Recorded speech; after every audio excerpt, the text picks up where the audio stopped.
Então, é claro, quando eu falo qual deles vai ser feliz, é evidente que esse negócio da felicidade, o conceito da felicidade, essa busca permanente, é tudo muito complicado. Mas é óbvio que eu estou querendo dizer é crescerem minimamente ajustados e capazes de desfrutar, né, aquilo que honestamente ganharam.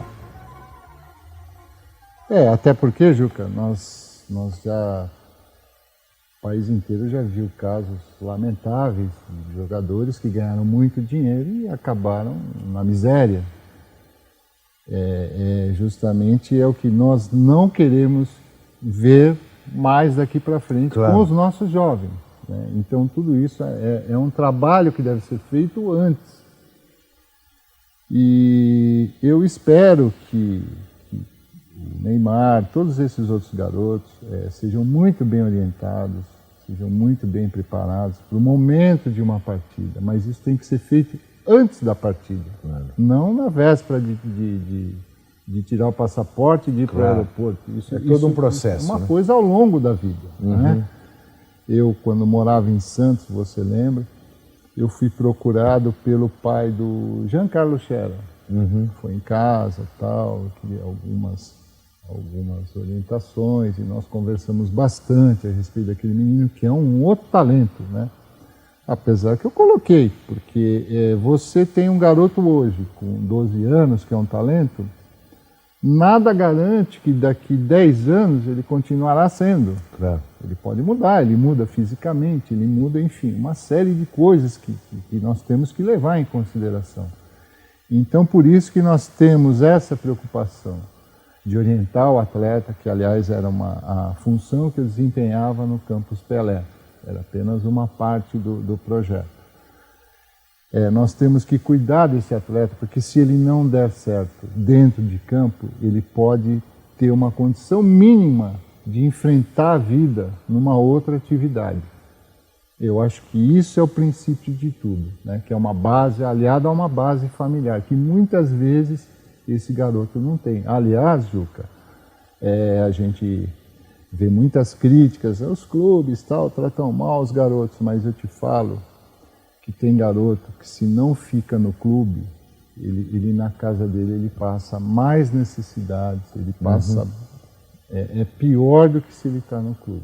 Então nós temos que procurar abraçar o garoto que chega de uma forma que ele tenha todos os recursos, logicamente com simplicidade. Você não precisa construir um hotel nada suntuoso, claro, né? Mas você tem que saber como contratar. É que você vê o papel do empresário hoje?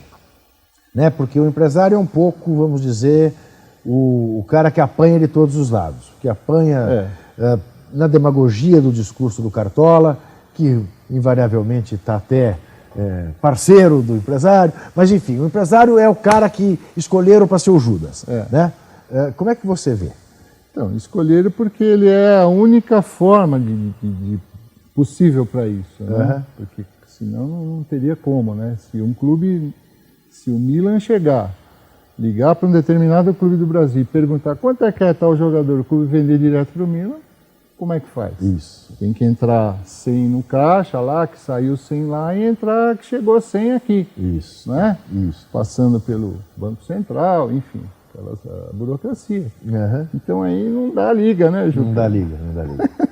Se fica faltando alguma coisa aí nesse meio. Então, há quem cumpra esse papel, mas eu tenho certeza que não são todos. Claro. Isso aliás, uma tendência que nós estamos vendo no mercado, principalmente aqui no Brasil, é que aquele empresário que trabalha sozinho, aquela figura, ela está ficando uma coisa já do passado. Superada. Eles estão agora começando a se associar a grupos, a empresas, a ter um trabalho mais empresarial que possa dar uma sustentação. Nós temos o caso aí já da Trafic, com o Wagner, nós temos o próprio parceiro nosso, que é um amigo meu de muitos anos que eu conheço, então aquele eu posso indicar de olhos fechados. Enfim, que é uma tendência que, aliás, foi ele mesmo que me falou isso daí.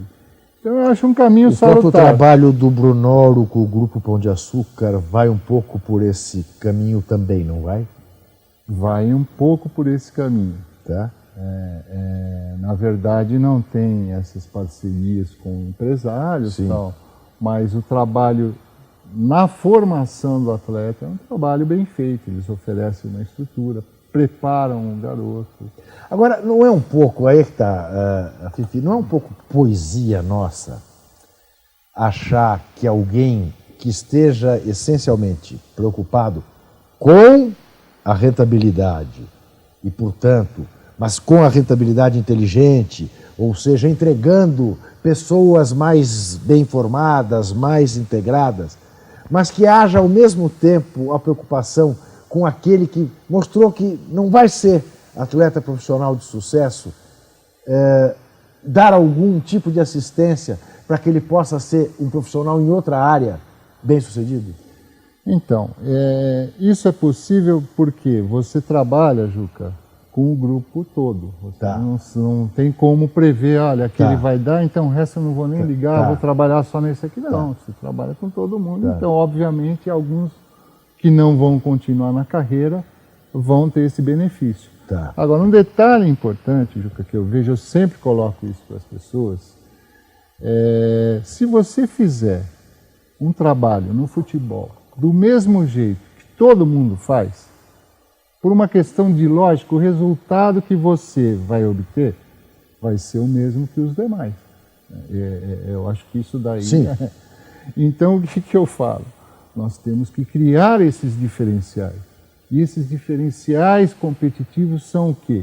Na minha opinião, nós temos que preparar esse atleta para que ele seja um jogador diferenciado também dentro de campo. E é aí que eu falo da metodologia, que você tem que implantar, pensando com esse pensamento do Mourinho, você fazendo uma união do que é hoje a motricidade humana, que o Medina já prega há anos, que isso deveria substituir a tradicional escola de educação física, ou que fosse uma coisa complementar, que fosse assim, que nós não tivéssemos apenas o preparador físico, porque preparar o físico apenas, e o resto, cara pálida. Claro. Não é verdade? Claro. Nós temos que ter um motricista desportivo, preocupar com os aspectos psicológicos, com os aspectos sociais. E é tudo isso que envolve esse trabalho. Então, a partir desse momento que você une isso com uma metodologia que resgate a verdadeira pedagogia do futebol brasileiro, que é aquela coisa lúdica, que é isso que o Robinho faz, ele não aprendeu driblando cone, que é o que ensina, aquela coisa militarista, que dribla cone. Não, isso ele aprendeu lá atrás. Então, é aquilo que a gente, essa parte lúdica nós temos que adaptar aos treinamentos do futebol. Sim, não, os outros continuam, mas hoje você treina excessivamente os gestos técnicos. Chuta, gol, 10, 20, 30, 40, tá.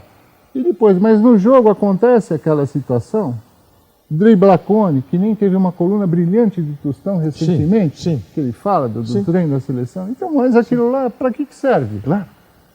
Não, e você vai ensinar fundamento na seleção brasileira? Aquilo ensina lá embaixo. A gente já volta.